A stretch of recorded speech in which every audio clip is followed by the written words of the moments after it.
16-year-old Maria Goretti Linisi was diagnosed with sickle cell anemia in 2003 at the Nile Vocation Institute Health Center for in Injeru, Mukono district.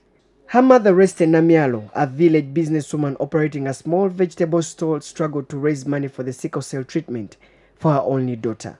Despite her efforts, Maria's condition got worse by day.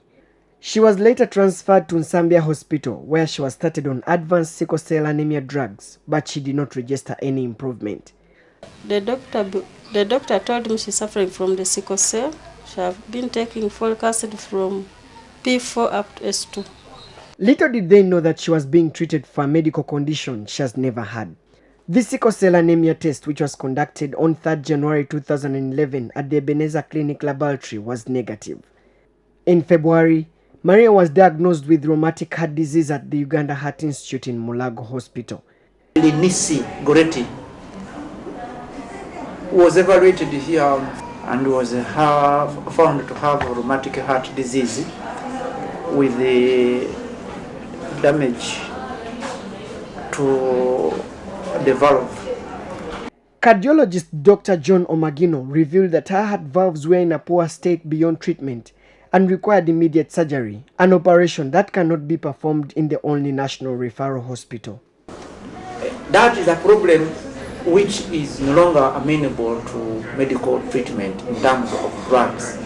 You must, those are patients that we have to surgically correct the problem. Now, this service, as of now, we are not doing them at the Heart Institute. She was later discharged from Mulago Hospital after being put on treatment for over a month. Her health condition continued to deteriorate as her mother could not afford the high medical expenses. I'm really dying because my heart really pains me and it pumps really hard. So it pumps really hard. You can't eat. You're just there. So it's there.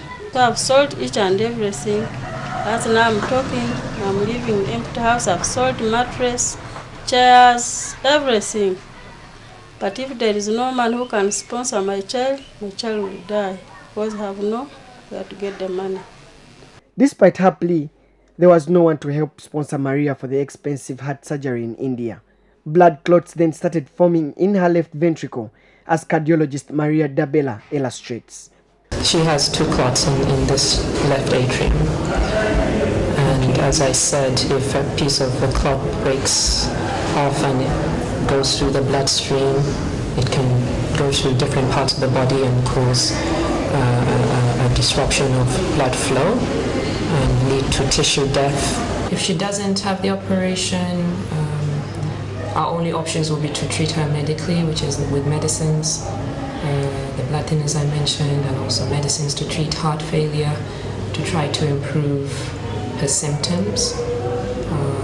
But eventually the heart would continue to fail, the heart failure would progress, and eventually that can lead to death. On April 13, 2011, Maria died of cardiac arrest and was buried later that day. She's one of the many heart patients who die unnoticed because they cannot afford surgery abroad. If Maria's heart condition had earlier been detected, who knows if this innocent life would be saved? Solomon Serwanja, UBC News in Kampala.